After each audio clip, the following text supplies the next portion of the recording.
Ever felt torn between two people, each one holding a piece of your heart? It may seem impossible to make that choice. Today, I'm going to share the story of one such woman who faced this exact dilemma and how she ended up making the right choice, the one that brought her peace and clarity. Hello, everybody. I am Vaishali Nikhade. I'm an engineer turned psychic with over 9,000 readings under my belt, and I show you how you can use the power of stars for your love life. So, Rachel, a client of mine, was deeply torn between two people. She loved them both for different reasons. However, she couldn't really make the choice. She didn't really know if she should go with person one or she should go with person two. Every time she thought of making a decision, she would get paralyzed.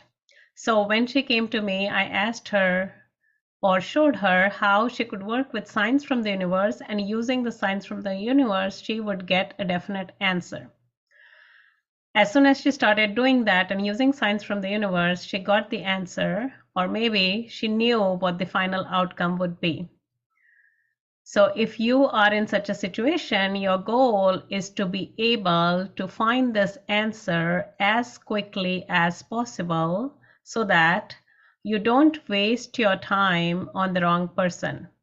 Not only are you going to end up spending more time on this person, but it's also going to take you a lot of time to heal from the heartbreak and to move forward. So if this sounds good to you, then stick around. In this video, I'm going to walk you through the exact steps Rachel took to tune into her intuition and using signs from the universe, and how she ended up making this impossible decision with not only clarity, but also confidence. So here's what you're going to learn.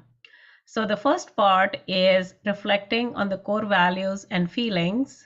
The second part is tuning into your intuition. And then the third part is watching signs from the universe. So let's go to the reflecting on core values and feelings. So the first part is to kind of use your imagination with each person and see how far you can go in terms of future pacing. So Rachel, this is of course a fake name, Rachel started future pacing with person one, and then she started future pacing with person two. So every time she would kind of go up to a certain extent with person one. So when she chose person one, so she would sit and she would look at person one, and then she would go along one step, then the second step, then the second step, and so on. And then she would go and pace and see like how far she thought she could imagine the scenario, or how far she thought things could go and how she felt. And this was for person one. And then she did the same thing for person two. She started imagining the future with person two. And then she went like one step, second step, third step, fourth step, and the same thing. She wanted to see how far she could go and how exactly things would pan out with person two.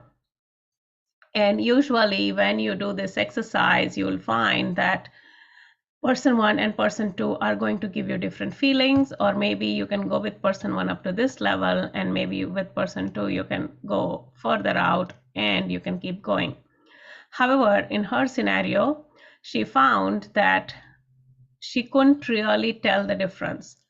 She was doing the exercise, she was doing whatever she was asked to do, but she was not really getting a clear answer as to if things are going to progress with person one or things are going to progress with person two.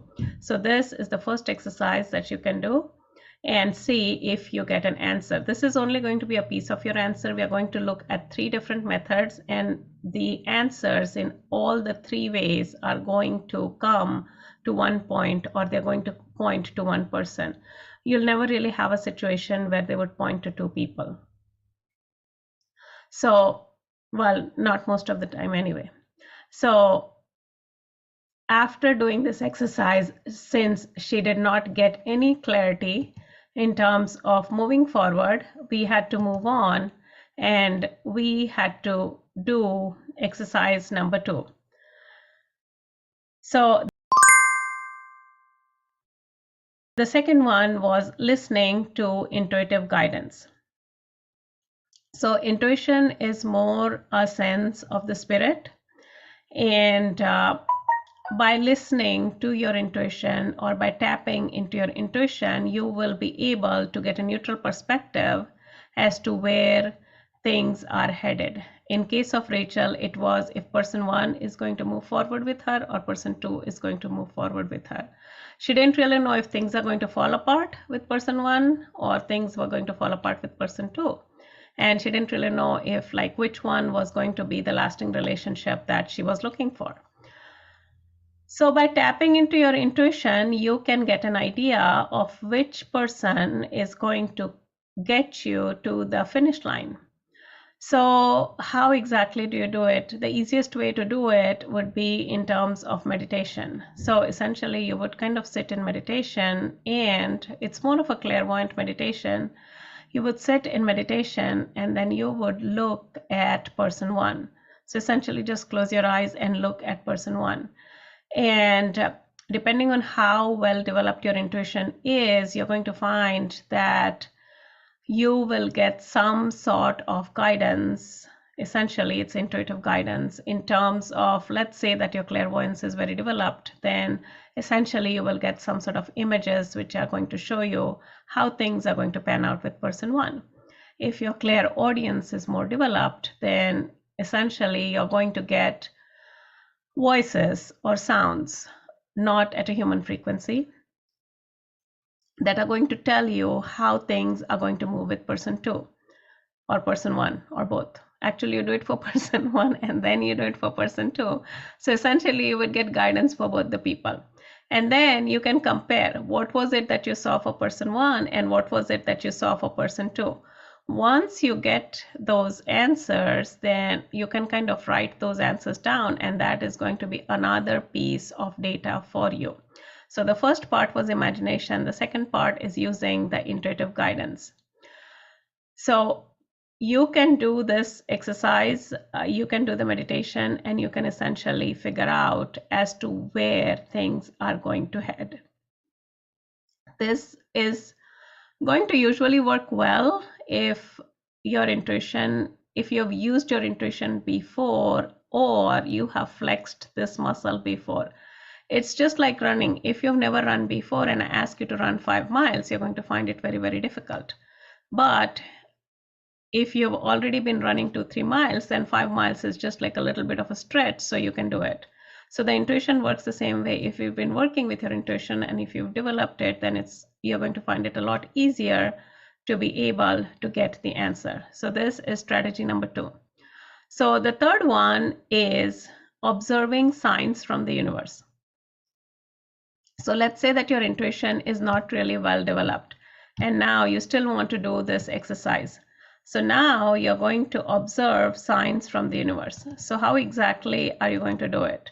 So in terms of observing signs from the universe, what you're going to do is you are going to ask the universe the signs for person one. You're going to ask the universe the signs for person one, and then you're going to ask the universe for signs for person two. Once you ask the universe for signs for both these people, the universe is going to start showing you signs. For instance, let's say that you're driving. So let's say that you're here, this is you, and you're driving, and I'm just going to make a different color. So let's say you're driving, and I guess that didn't work. So let's say you're driving, and let's say that you are going to the grocery store, for instance. Okay, so this is the grocery store. And let's assume that the grocery store is located close to your home. So in that case, it's going to be a little bit of a short drive. So while you're driving, let's say you see this car in front of you, and this car has a sign which associates itself with person one. Okay, and then you come to a stoplight, and then you see the name of the street. You've been driving down the street so many times, but you never really noticed the name of the street, and you saw the name of the street. It also associates itself with person one. And then you go to the grocery store and you just overhear, let's say, 2 people talking, and they kind of have a situation where they're mentioning the name or scenario associated with person one.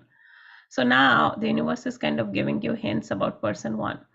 But the universe is not going to just kind of spill it out because you're asking for a comparison. In this case, it's going to show you whether person one is going to move forward or not. So each of these signs that you saw, they are also, not only will they point to person one, but they will also indicate as to whether things are going to move forward with person one or whether things are going to move forward with, they're not going to move forward with person one. So that's one way that you could do it. So that's the first way. Now, let's say that you want to ask signs related to person two, and you do the same way. And let's say that instead of going to the grocery store, as Rachel did this time, she goes somewhere else. Let's say that she goes on a long drive. And this is her long drive. And when she goes on the long drive, it's going to be the same scenario as this. So I'm going to change this. All right, so let's say that she goes to work. So here she is, and then she goes to her workplace. And then her friend comes along, and they kind of have a conversation, and the friend tells her about a movie that she saw last night. And this movie has complete reference to person two. Maybe the scenario or the scenes are same to person two, or the name is same to person two. And then she's also showing what the outcome of the movie is. So essentially, this is telling her what the outcome is going to be with person two. So that's what she has for work, or that's what she has when she first gets into her workplace. The next point is, let's say that from her work, she goes out for lunch. So when she goes out for lunch, then during this lunch break, what happens is she sits with a group of people, and there are some conversations, and maybe in the conversation, the names are same as person two, and the scenario is different, but essentially they are pointing to an outcome which is showing whether things are going to move forward with person two or whether things are not going to move forward with person two. So that's like the second scenario that she could have.